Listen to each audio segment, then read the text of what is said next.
This is a 2005 Chevy Malibu with 3.5 in it.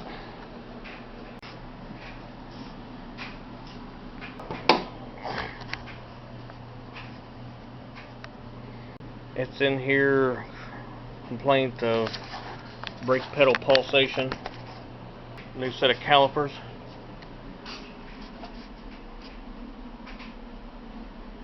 and rotors.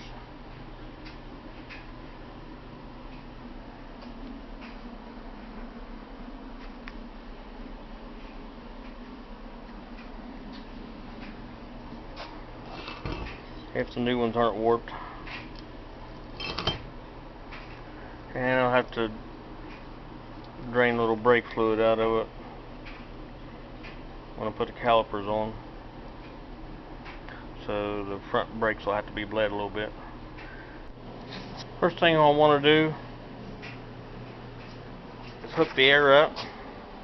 That's my custom made air tool holder. That's an old lawnmower belt I cut off about 8-10 inches. Just put some screws into the bench. 6-shooter. Yeah.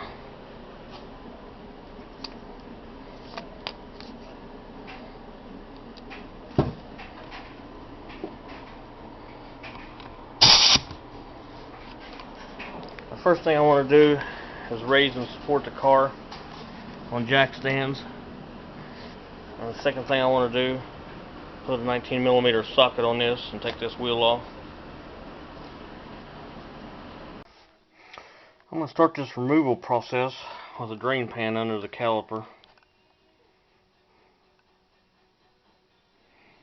And insert a screwdriver between the rotor and the caliper to get a little bit of movement in the pads. I'm going to be using an 11mm on this banjo fitting bolt, 14mm on the caliper bolts, and 15mm on the caliper hanger bolts. This is a typical installation kit. Comes with a new caliper, dust boots, grease boots for the slide pins, the banjo sealing rings, new caliper bolts, and noise suppressors for the brake pads.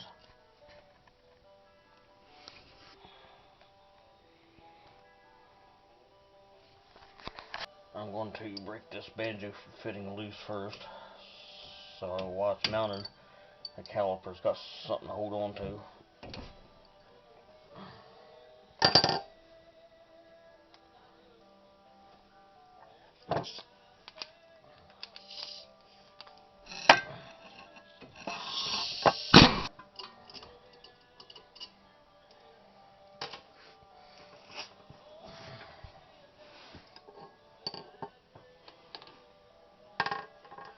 And break these caliper hanger bolts loose.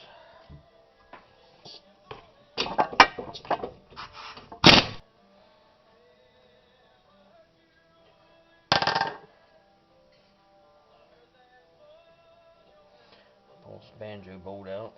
I'm holding this whole mess on there with my other hand.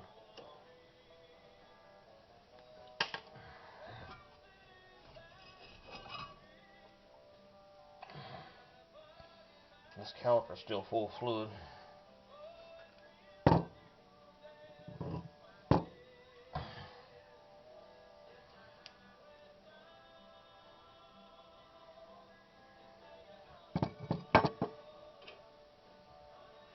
Have you some shop towels handy?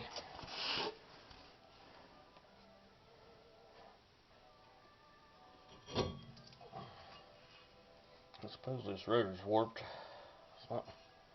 It's a little rotten.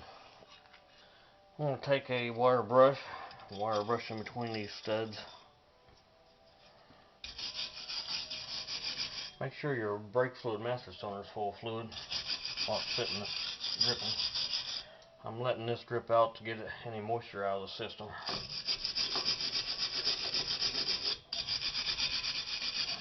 To help get any moisture out of the system.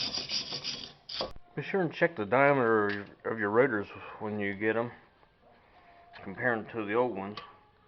Apparently they make a 10.5 and an 11.5 for this car. Now, this car has a 6-cylinder in it, but it took 4-cylinder rotors.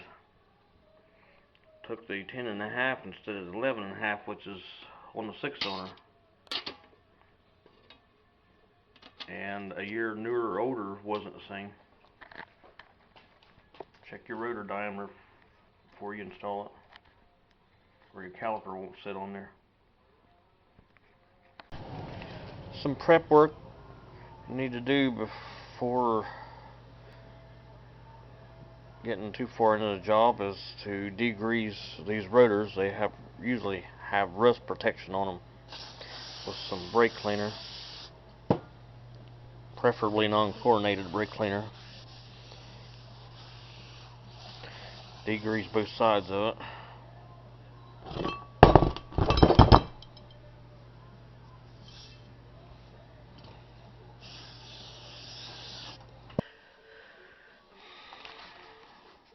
To identify your caliper,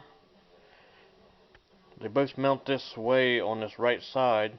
The one has the bleeder on the top, and one's on the bottom. The one on the bleeder always has to go to the top so the air can rise and come out. It won't bleed properly with the bleeder on the bottom, so always mount the caliper with a bleeder that's going to be on top on that side. And this will go on the driver's side, and this will go on the passenger side. New pre-washed rotor. It's got all the rust protection off of it.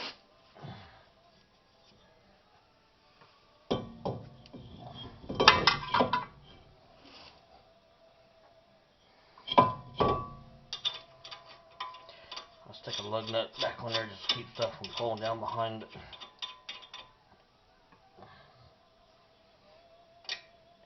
Let's look this hose over.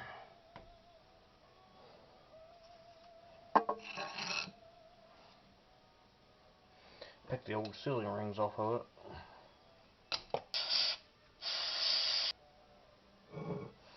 Let's check these pins out. Lubricated.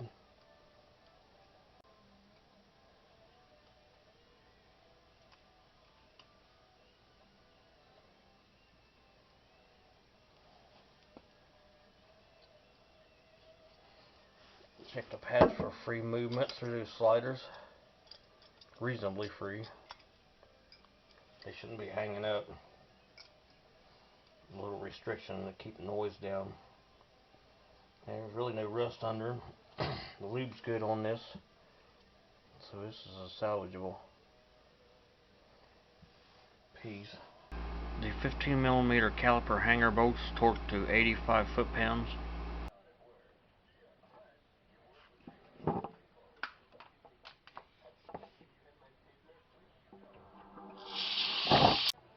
Now I went ahead and broke this bleeder loose when I hook it up. Make sure these flats on this line up with the flats on this, anywhere that it's not on that hump right there.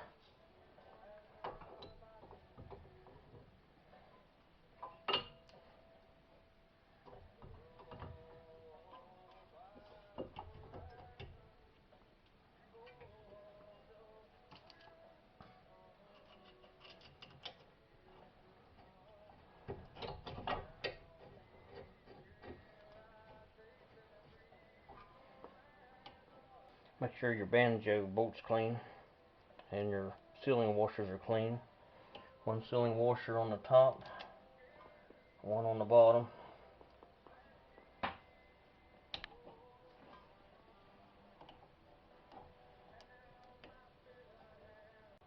This bolt's 11mm. It tightens down to 37 foot-pounds. Lift the bleeder in so it's filling this caliper up while I'm putting the rest of the bolts in. And then before I put the wheel on, I'll come back and check this banjo fitting bolt and make sure it's still got the same tension on it. Sometimes that copper sinks down. Make sure that these flats are off those humps.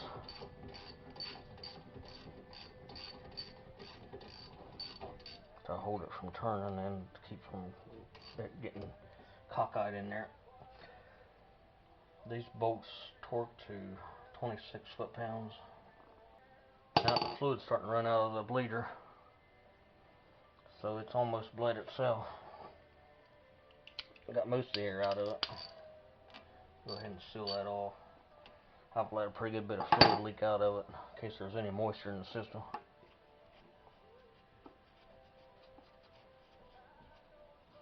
Bleed the brakes, pump the brake pedal up a few times and hold it and pop this bleeder loose. You might do that twice for each side. That should displace any of the microscopic bubbles that's left in the system and gets the air out of it.